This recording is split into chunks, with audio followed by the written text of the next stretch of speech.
they're friends. They're good together. They both can score dominantly. They both can affect the game positively. They both can get you a 40-point triple-double at any given time. That's what I see. I see dominance. I see the best backcourt in the league by far. Best backcourt in the league. Yeah, I said that right. Yeah, best backcourt in the league by far. So, yeah, I see that's what we go need in order to push against one of these teams and hope for some shit. Because it's tough now. I was fully on that Houston 2020 champions. But that shit done got real tough now. That shit done got real tough. Oh, shit. Yeah, man. I still think it's quite possible, but we need Russ. Daryl better get on the phone. Yo, the Rockets is one of those. They're funny to me because they'll put out a report that, oh yeah, we want this player. They don't never get him, and they never get him. Like, that shit is crazy. Oh yeah, we want Jimmy Butler. We're going to try to convince the Sixers to trade us Jimmy Butler, and the Sixers just look at it like, okay, the fuck. Oh man, all right, man. I hope it works out for you. I don't see that pairing being a positive one, but hey, if it works out, I hope for the best for Houston. That's all I can say on that one there. It will. It'll work out just like the last one. Speaking of my Sixers, we had a pretty big free agency where Jimmy Butler was in Miami and met with Miami representatives and told them that he wanted to play for that franchise. Can we talk about another team before we talk about this team? Yeah, what's up? I don't care who. I just, cause like, you know how we were just talking about Houston, right? And then you know how you was like on the negative side and I was on the positive side. That's very much going to happen here. I just don't want it to seem like, you know, we're just too polar opposite on everything. Can we just talk? We kind of are. Can we talk about one other team before this one though? Yeah. Who do you want to talk about? Any other team? Want to talk about? Let's talk about Milwaukee. They was able to resign. Do shit. They was able to resign Chris Middleton. That contract is trash. I don't give a damn what nobody say. They gave someone who declined in stats. Somehow got an all-star bid because the team was doing great. And he got the third best contract in the league as far as guaranteed money. At the time, it was the third best contract. That's nuts. Yeah, you listen. That's not even a dub. He ain't even scoring a dub. Woj put it best. He had the most leverage out of any free agent this season. This free agency. Like, if you're the Bucks, how do you replace him? Like, there is nobody that they could have signed to replace him. They had his bird rights. It's basically what he told him, like, yo, give me this amount of money or I'm gone. They gotta oblige by that. Shout out to Chris Middleton, man. Like, they had to pay him. So they already let Brogdon walk. Finesse the game. Well, they traded Brogdon to they did a sign and trade for him to Indy. They've lost Meritage. They able to resign Brook Lopez to a very reasonable contract. They signed Bledsoe earlier that last season. Yeah, he been on books. So they're basically able to keep their starting five intact besides obviously Brogdon. I mean, they kind of had to do it, man. Try it. But Milwaukee, I think they kind of took a step back with the Brogdon loss. I thought he's a very integral piece to that team. And then also, Meritage I'm not a big fan of. He kind of sucks to me. I'm okay with Meritage. I never really liked him. I'm okay with his role. Like, you know what I'm saying? He's going to Europe, right? The Spanish League, I believe. Yeah, something like that. So I don't think they're really going to miss him too much. I don't think. And then they was able to resign George Hill. So, we'll see. They're still going to be a top Eastern power, obviously. But yeah, they got the reigning MVP on their team.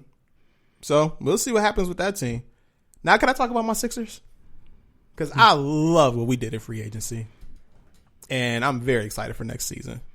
So, Jimmy Butler, no longer a part of the Sixers. We was able to do a sign and trade to Miami for him. He wanted to be in Miami. He wanted to be the guy for a team. All due respect, go ahead, Jimmy. Do your thing, man. Nothing but love for you. I appreciate what you did for us this season. Have fun. Good luck in Miami. We was able to get Josh Richardson out of the deal. Very solid two-way player. Very young, very manageable contract over the next 3 seasons. Well, 2 years because he got a player option for the third. Most likely to opt out of that. And Josh Richardson to me reminds me of like a young Jimmy Butler. Like when Jimmy was in Chicago. Very gritty defensive player. Kind of always been progressing offensively. Like came into the league when as a have you ever watched player a Miami Heat game? When we played him in the playoffs. When he was a rookie? No, when he's in his second year. Okay. Richardson was showing out. I like Richardson. But it reminds me of like a Chicago Jimmy, and it's still growing as a player. So I expect him to be better, to continue to get better. And he's a better shooter than Jimmy as well. So we got that sign and trade done. And then with our cap space, we was able to bring in Al Horford from Boston. And I like that move on 2 aspects of it. One, it takes the player that defended Embiid the best out of anybody in the NBA in Horford. So that was literally Embiid's kryptonite. I fucking hated that shit. I was like, yo, why can't you beat this 6'10" ass nigga right now? This shit is crazy. That's funny. He was kryptonite and he wore a green jersey. Facts. So he was able to take Boston's. Honestly, what would you say Al Horford was Boston's best player? No. Like everything he did for that team, like defensively, he was hands down their best defensive player. And then secondly, on offense, he's just a smart dude that got them great shots. And then he can go and get a bucket if need be. I think he was their biggest loss, more so than Kyrie Irving. That I think though the Al Horford loss will impact that team more than the Kyrie Irving loss would. Obviously, because they're able to sign Kemba. It'll be I was gonna say it'd be real hard to decipher that because they got a Kemba. Right. So basically, what I'm trying to say, it was easier to replace Kyrie Irving than it is for Horford. Well, that's only because of the market, though. There wasn't a market right. that had other type of players like Al Horford this year. Right. So I think it was a bigger loss. But anyways, we was able to sign Horford from Boston. I guess. And then we're going to play him at the traditional 4 role for him. And then we was able to resign Tobias Harris. Huge deal. A fucking crazy deal. 5 years, 180. Definitely an overpay for somebody that was never been an all-star level talent, but never made an all-star team. And will probably be like the second or third option on offense.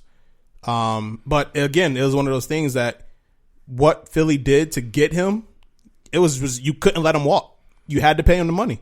There's nobody else that we could have signed in free agency for the cap space that we would have had we let him walk to replace him. That's going to be as good and still be in championship contentions. So I understand why they did it, and I would have did the same thing.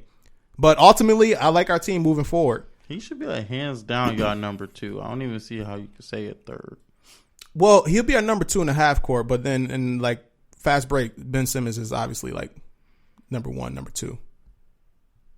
So that's what I mean. He'd be the second or third option. What's your thoughts on it, though? I'm gonna let you go ahead and dissect it. We already talked about it in the group chat, so I'll let you go ahead and have your minute for it, and then I'll go ahead and correct you. I mean, you can't correct me because it's just idiotic. Y'all gave a guy who can't shoot $170 million. Y'all gave a 30-plus-year-old guy with knee tendonitis $100 million. 33 years old. Oh, 33 years old. And it's actually $97 million. It's with the incentives, it can go to 109, correct? Yeah. So guaranteed 97. Right. So y'all gave a 33-year-old with knee tendonitis $100 million. Y'all then gave a 20-point scorer $180 million. I'm okay with only one contract, and that was Tobias Harris. Because y'all have no perimeter scoring on y'all team. I mean, zero. Look at your roster. That roster has nobody who you can give the ball at the 3-point line and be like, "Give me a bucket." Tobias Harris is that guy. He can do that. That's in his game. So I honestly understood that contract. I understood locking him up. That was all right. Y'all got okay nobody that can score from the perimeter, but y'all still got Tobias Harris who could do that. I'm sorry, go ahead. Yeah, y'all don't got. He's the only one because y'all got nobody that can. Okay.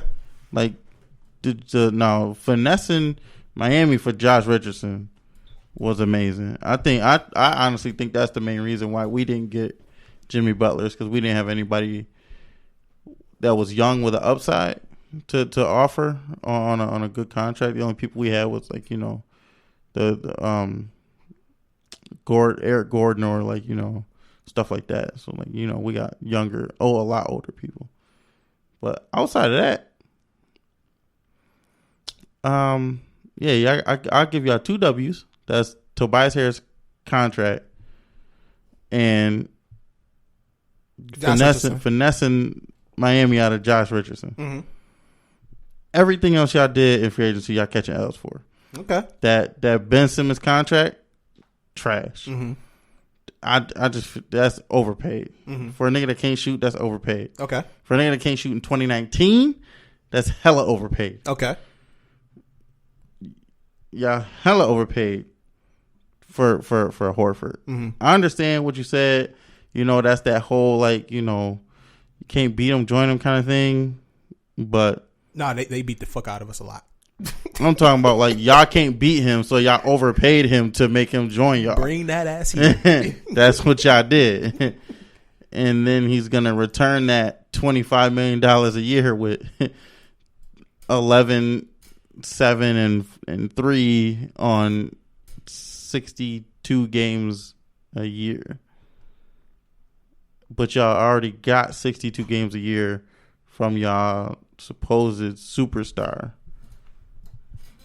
And then, that's just questionable stuff. Right. But one good thing that I did actually learn when I was looking up how terrible y'all are as far as like those L's that I gave y'all, mm-hmm. was that I didn't know that y'all actually have ways to back out of Embiid's contract and waive him.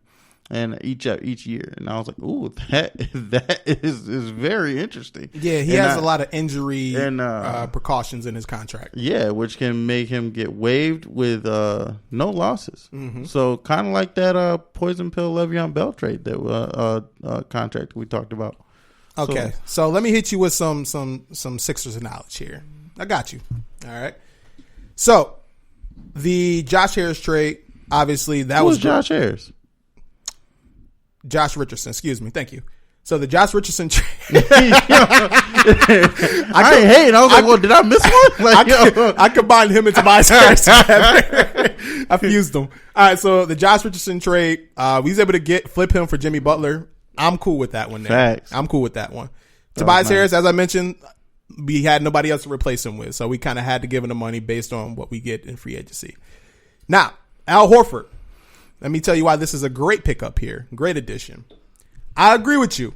4 years, $100 million. That's a lot of money for somebody that's an aging veteran and has had injury issues in the past there, and more than likely will continue to have those same issues.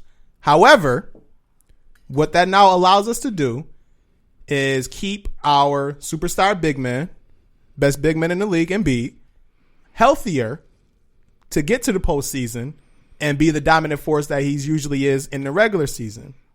How? We're able to stagger their minutes together. We're able to play them. So more than likely, they're going to start together. The starting lineup is going to be Ben Simmons, Josh Richardson, Tobias Harris, Al Horford, and Embiid. Now, instead of Embiid having to play 35, 38 minutes in the regular season, they can limit his minutes down to about 30. Same thing with Horford. They can do the load management like Kawhi did with Toronto for Embiid and also Horford, where back-to-back games, Embiid play one game, Horford plays the next as the starting center, and then kind of stagger the minutes from one another. So Embiid, they start the game together, Embiid comes out, Horford plays, for whenever, 5 minutes, 6 minute stretches. So on a back-to-back, does Horford get sat that first game? Either way, however you want to do it. Oh, so he's going to get sat one of the games. Either way, however you want to do it. And then who's going to start in his place? Well, they'll probably start either Mike Scott. They'll probably bring somebody off the bench. Mike Scott. We got my man Jonah Bolton. You ain't got no option but to bring someone off the bench. Right. So Mike Scott, Jonah Bolton, or if they want to move Tobias to the fort. Just listen. Let me talk. Damn, I gave you a minute. I mean, I'm just asking Jonah you Bolton, who they are. That's a rookie? Or if they want to, no, he's a second-year player. Oh. Or if they want to, move Toby to the 4 and then bring somebody to start his spot. However they want to do it. but they're able to stagger their minutes is the main thing. Keep both of them healthier. And then